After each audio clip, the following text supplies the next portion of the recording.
Assalamu alaikum wa rahmatullahi wa barakatuh. Welcome to episode 5 of this multi-part series titled Using Weight Loss as a Pathway to Your Fitrah. My goal for this episode is to share with you our bench model, which inshallah will give you a different perspective on the secular approach versus a more Islamic/moderate approach for weight loss. The current state of the secular world or the modern fitness world is what's being glorified, what's being celebrated, what's being chased after is this very extreme approach of dieting, weight loss, exercise. There are a few reasons behind it. One primary reason for that is the idea of haste, the concept of trying to get results as quick as possible, which then means if I need to get my weight loss targets of a 20 kilo or 30 kilo weight loss, one would need to adopt extreme forms of nutrition, extreme forms of exercise to then get to that target as quickly as possible. And generally, that's the core issue with the modern way of trying to lose weight. Alhamdulillah, there are people out there in the modern world that are fighting against this misrepresentation of what looks healthy, what is the way to go. However, fast results is what sells. That's what people are looking for, the instant gratification culture. And it's a very unfortunate situation to be in. The studies are very clear. The evidence is very clear.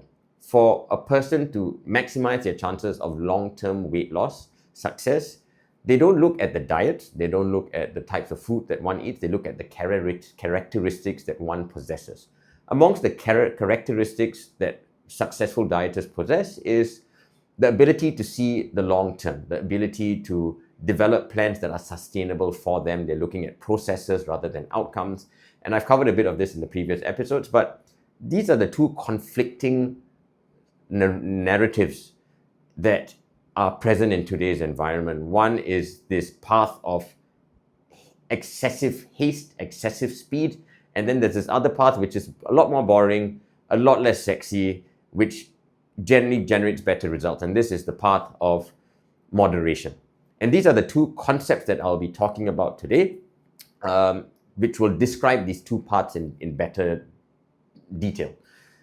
The first concept, as I spoke about, is the idea of compensation, which is related to this modern way of exercising and moving the body and trying to lose weight. And then there's this other concept called moderation, which from a secular angle would mean sustainability, finding something that is process driven rather than outcome driven. And from an Islamic angle, moderation, the term for it from the Quran is wasatiyah, the middle path. We are known as the middle nation. And I will be drawing this comparison through a series of diagrams over here through our bench model. The first step in trying for me to draw the differences is to understand the starting point. What is the starting point when a person embarks on their weight loss journey?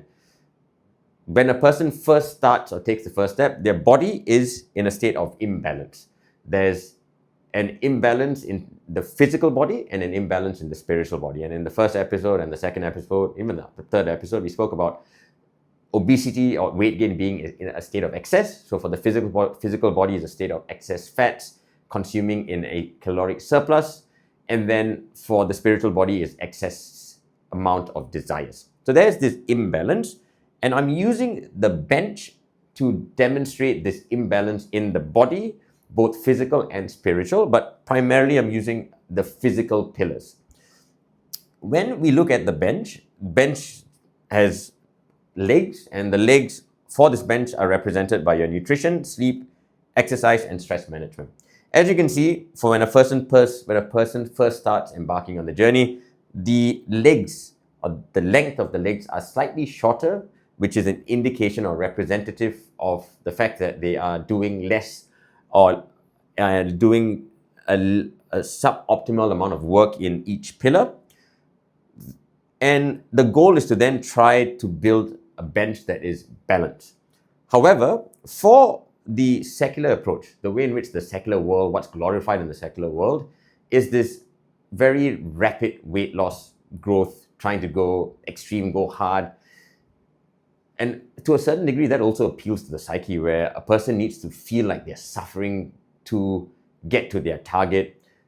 They need to feel the burn, they need to be perspiring, they need to be drenched in sweat, they need to be feeling pain, going through hunger. There's no pain, no gain. And that was what was glorified for quite a while. And I think, alhamdulillah, that's no longer as sexy, but there are still people who were from that era, myself included, and it takes time to rewire the thinking.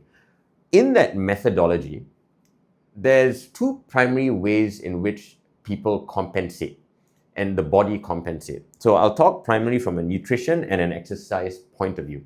So from a nutrition standpoint, what typically happens is a person would want to get to the goal of weight loss.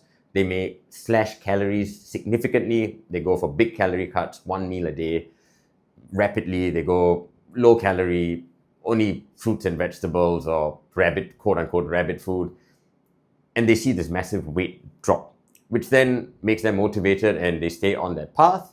The problem with this extreme way of approaching nutrition only is, one, your body will stand starvation. Your body will know at some point that you are starving, quote unquote, because it doesn't understand weight loss. And if there's rapid weight loss, the way in which your body protects itself, it would make you hungry, tired, increase your cravings, and then it leads to this yo-yo effect.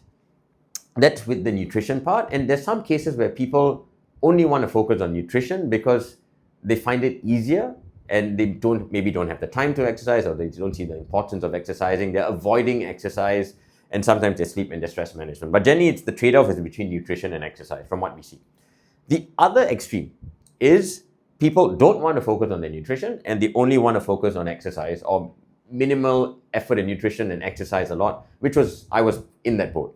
I was an ex-professional athlete when I became a father and I was no longer playing cricket full-time. I was trying to eat like an athlete, or I had the eating habits of an athlete where I was eating 3, 4, 5 meals a day and trying to outwork that. While I was successful at doing it as an athlete because I was working out twice a day, I was playing cricket 6 days a week. My energy levels were at an all-time high, or the amount of calories I was burning at an all-time high during that period. I was trying to replicate that without the cricket and wasn't very successful. And there are some customers and clients that we've worked with who have tried that method because that may have worked in the past because, one, you may have had more time, you may have had more time, I guess. More time, you may have been part of a community, you were in national service if you're Singaporean, where you were in a different environment where this could have worked. However, as we get older, this extreme form of compensation where we're only focusing on exercise may not necessarily work, and in most cases, it's quite hard to sustain. The other thing with only focusing on exercise is that the body will compensate as well. If I'm overtraining, if I'm exercising really hard, in some cases, people get hungrier. Number two is you get tired, more fatigue, you need more rest, and then the cycle sort of feeds itself. If you have the time, great, but most people don't have the time to adjust or fit the cycle into their routine, which then causes them to fall on and fall off. They may not be exercising at a significant amount of, at a significant level enough to induce a calorie deficit, which in some cases, they're not very successful. And that then leads to them being stuck in the cycle over and over again. So this is the term compensation, and generally happens with nutrition and exercise. From an Islamic angle, there's two main issues with this. Number one is, in this situation, one has fallen into Shaitan's trap of extremes. It's one of Shaitan's traps, and one of the scholars explains how this trap works, in the way Shaitan gets a person to not do something, it gets you to avoid doing something that's good for you. There are 3 hurdles that Shaitan throws. The first hurdle is, Shaitan will tell you, don't do it, don't even bother. You're useless, hopeless, you have no hope, don't do it. Alhamdulillah, you've broken through that hurdle. The next hurdle that Shaitan throws in front of you is, you try and do it tomorrow. He'll try and get you to procrastinate. Alhamdulillah, you've broken through these 2 hurdles. Shaitan then realizes he can't catch you on this end, which is to not get you to not do anything. He catches you on the other extreme, which is he tells you to do lots of it. Do as much as you can of it if you want to be successful in this new habit of yours, and that leads to burnout. So that's Shaitan's trap of extremes. The other trap is the way in which the nafs works is you need to go against the nafs. In this case of compensation, what we see in some cases is that a person is running away from the root cause or the root desire. For example, if they only want to exercise, they might be running away from the fact that they want to continue eating in a certain way. The desire to eat is still at an all-time high. They're trying to compensate for this desire by exercising more, which goes against the way in which we need to discipline our nafs. And the way in which we have to discipline our nafs, the most effective way, according to our scholars, is to go against the grain, is to go against them. So if your desire is to eat, you need to fast. If your desire is to rest, you then need to move the body and to sleep less, your tahajjud and your qiyam. And then if you're over-engaging with the dunya, it's to disengage from the dunya. For the case of exercise, some people, they want to only focus on nutrition, but they don't want to exercise. Then they are not going against, or they're not looking after the desire to rest, which is not the most effective way. So that's the two main issues with compensation. The physical body compensates, and the spiritual body is not looked after, or the way in which you're dealing with our desires is not optimal. So that results in and still an imbalanced bench over here. As you can see, your nutrition is really long, the other parts are really short, and there's imbalance, which is a visual representation. Now the last part is moderation. The Islamic term is wasatiyah. In this case, as you can see, all the pillars are of the same level. It usually isn't the case in real life. You're never going to be perfect, but the goal is to try and work towards this balance. Then the next question becomes, what is a balanced approach? How do I know if I'm in balance? That is a very good question that inshallah, I hope to be able to do another series, which I will be on how to build out your ideal weight loss program. However, if I were to give you a very short answer, from a secular angle, what is balance? What is a moderate approach? You can think of it in terms of weight loss target.